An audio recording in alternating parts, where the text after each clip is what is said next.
Special tea. ఇదేంట్రా Chidambaram tea కొట్లో అంతమంది జనం ఉన్నారు. 2 టీలకు 1 టీ ఫ్రీ అని బోర్డు పెట్టాడుగా అది. పదా రండి బాబు రండి, 2 టీలకు 1 టీ ఫ్రీ. మంచి తరుణం మించిన దొరకదు, అది ఒక్కరోజు మాత్రమే. ఏమిటి చిదంబరం విశేషం? సిటీలో రిబేట్ నగర టీ కొట్టుకి రిబేట్ ఇస్తున్నాను. 2 టీలకు 1 టీ ఫ్రీ. Business practice. ఇదిగో అది ఒక్కరోజు మాత్రమే. ఇదిగో రామయ్య బాబాయ్, విక్షయ్ బాబాయ్, మీరందరూ టీ తాగండి, డబ్బులు నేను ఇస్తాను. ఏంటే వీళ్ళందరూ టీ డబ్బులు నువ్వు ఇస్తావా? నీ పుట్టినరోజు ఏంటే? ఓహో వీళ్ళకి టీ గిఫ్టా? నీకు కూడా ఉందిలే స్పెషల్ గిఫ్ట్. అయితే బ్యాగ్ ఇచ్చే చివరిని ఇస్తాడులే. సర్లే మనోళ్ళు ఎంతమంది లెక్క? నాతో నీతో కలిపి మొత్తం 16 మంది. రాయ్ చిదంబరం, 16 టీలు తాగితే ఎన్ని ఫ్రీ? ఏంటి ఆ మాత్రం తెలదా? తెలీదు. 16 తాగితే 8 ఫ్రీ.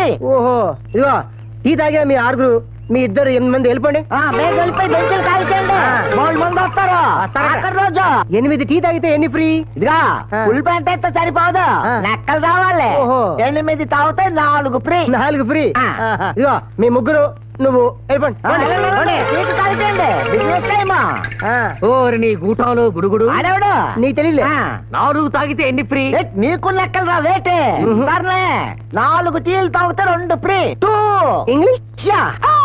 మీ 2 వెళ్ళిపోండి. 2 టీ తాగితే ఎన్ని ఫ్రీ? ఇదిగా మీ 2కి లెక్కలు చెప్పలేక నాన్ సత్తున్నాను. అవును సర్లే 2 టీలు తాగితే 1 ఫ్రీ. ఇంత తీసుకో. అక్కడ ఇచ్చుకో. తీసుకో చిచ్చి ఊరికి వస్తా.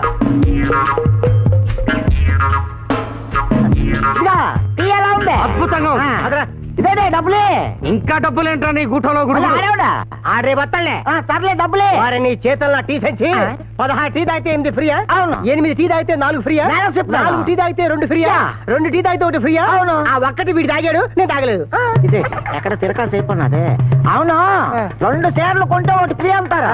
2 ప్యాంట్లు కొంటే 1 ఫ్రీ అంటారా? మరి ఆల రిబేట్ బోర్డు చూసి నాన్ రిబేట్ బోర్డు ఎట్లాను? మరి నాకైతే ఇలాగైపోలేదు. ఆడు 100 పెంచి 5కి రిబేట్ ఇస్తాడు. చూస్తాడు పదా. ఓహో రిబేట్ అంటే అదన్నమాట. అయితే ఇప్పుడు నా గేర్ చేత నీళ్లు బాగా తాగింపించిన తర్వాత బోర్డు ఎట్టాలన్నమాట. ఒరే అందాక బోర్డు చెప్పి. అరే మొక్కలన్నీ ఒడ్లిపోయినట్టున్నాయే. ఇక్కడ పూల మొక్కలకి నీళ్లు పెట్టకుండా నాగేష్ గడు ఎక్కడికి వెళ్ళాడబ్బా? మోటార్ కూడా వేయలేదు.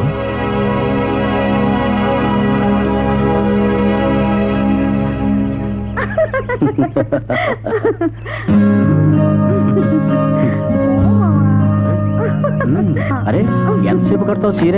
త్వరగా కానీ. ఈ పంపు సెట్టు గదే లేకపోతే పగలే రాత్రి అనుకుంటే ఈ పొలం గట్ల మీద కాపురం చేయాల్సి వచ్చేదే. మీ అయ్యగారు మన కోసమే ఈ గది కట్టినట్టున్నారు.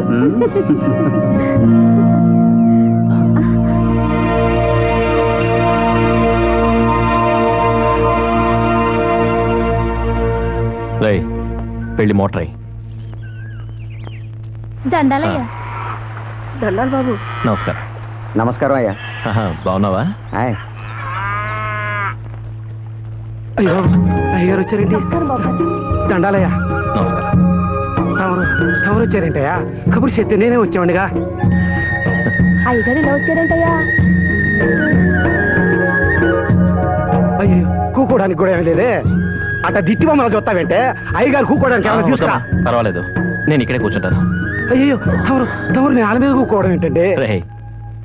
నేనేం పైనుంచి దిగి రాలేదు. నేను పుట్టింది నేల మీదే గాని ఇంట్లో ఎంతమంది ఉంటున్నారు? నేను, నా పెళ్ళాం, నా కొడుకు. మొన్న ఆడికి పెళ్ళైంది కదయా, ఆడి పెళ్ళాంతో కలిపి మొత్తం 4. అవును, 4 ఎలా ఇంట్లో పడుకుంటున్నారు? ఆడి పెళ్ళాం ఆ మూల పడుకుంటారయ్యా, నేను నా పెళ్ళాం ఈ మూల పడుకుంటామయ్యా. అయితే మీ అబ్బాయిని ఇంట్లోంచి పంపించేయి. ఆడేం తప్పు చేశాడయ్యా? తప్పు వాడు కాదురా, నువ్వు చేస్తున్నావు. వాళ్ళు మీ ముందు ఎలా సుఖంగా ఉంటారు? రోడ్ల మీద కాపురం చేసుకోవడానికి మనమేం జంతువులం కాదుగా. ఓ 4 రూపాయలు కూడబెట్టుకుని ఆడికి ఓ గుడిసేసిస్తానయ్యా. నువ్వు కూడబెట్టి గుడిసేసే లోపల నీ కోళ్ళ అలిగి పుట్టింటికి వెళ్ళిపోతుంది. చూడు, మన పంపు షెట్టి దగ్గర 4 సెంట్ల భూ ఉంది. అందులో వాడి గుడిసేసి, సరేనా? ఇది ఉంచు. అయ్యో, ఇప్పటికే మీరు మాకెంతో సాయం చేశారు, మళ్ళీ ఇప్పుడు ఇదిగో ఆ గుడిసేసుకునే వరకు నువ్వు నీ పెళ్ళం అన్నదాన సత్రంలో పడుకో. అలాగేనయ్యా.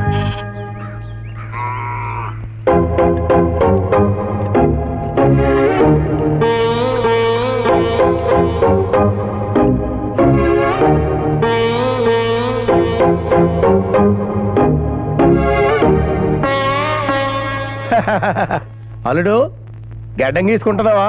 లేదు, స్నానం చేస్తున్నా. మొన్న అమలాపురం నుంచి మంచి సంబంధం వచ్చింది. పిల్లని కూడా చూసా, చాలా బాగుంది. నీకు ఈ వయసులో పెళ్ళేంటి మావా? మొలపాడు కట్టుకోవడానికే ఓపిక లేదన్నారు. 3 ముళ్ళేసి ఓపిక మీకెక్కడి నుంచిందండి బాబు? ఉమ్మూస్తే గడ్డం మీద పడే నాకు ఈ వయసులో పిల్లనెవరిస్తారా? పిల్లని చూసింది అల్లుడి కోసం. ఊళ్ళో వాళ్ళకి పెళ్లిళ్ళు చేయడం తెలుసు, పెళ్ళైన వాళ్ళు పంపు షెట్లలో కాపురాలు చేయకూడదని తెలుసు, అన్నదానాలు చేయడం తెలుసు, మఠాలకి మందిరాలకి పొలాలు రాయడం కూడా తెలుసు. తనకి మాత్రం తోడుగా ఓ పెళ్ళ ఉండాలనే విషయం తెలియదు.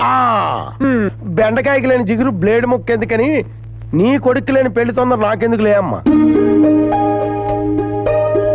చూడండి, పెళ్లి పేరంటమని, వారసుడు వంశోద్ధారకుడు అని చేదస్త మాటలు ఇంకెప్పుడు మాట్లాడకండి.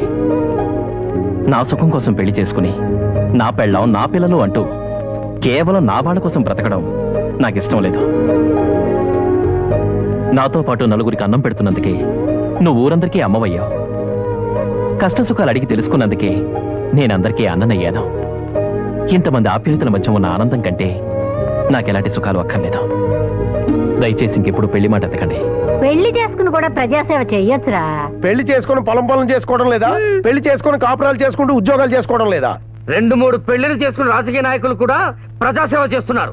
జనం కోసం పెళ్లి మానేసిన మనిషిని మిమ్మల్ని చూస్తున్నారు. వాడివే మన ప్రధాని పెళ్లి మానుకొని ప్రజాసేవ చేయడం లేదా? తమిళనాడు మాజీ ముఖ్యమంత్రి కుమారిగా ఉంటూ ప్రజాసేవ చేసుకోవడం లేదా? అంతెందుకండి, భీష్ముడు, చాణక్యుడు, ఇంకెవరు, స్వామి వివేకానందుడు, కట్టమంచి రామలింగారెడ్డి, మరి వీళ్ళెవరు పెళ్లిళ్ళు చేసుకోకుండానే చాలా గొప్పలు అయిపోయారండి బాబు.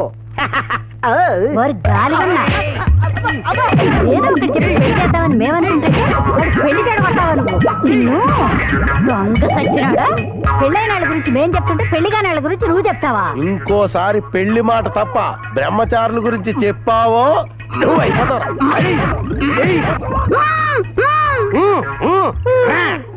పెళ్ళంటే 100 పంట. అమ్మా తల్లి, మా అయ్యగారికి భార్య కాబోయే అమ్మా, ఎక్కడున్నావమ్మా?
ఆడించనా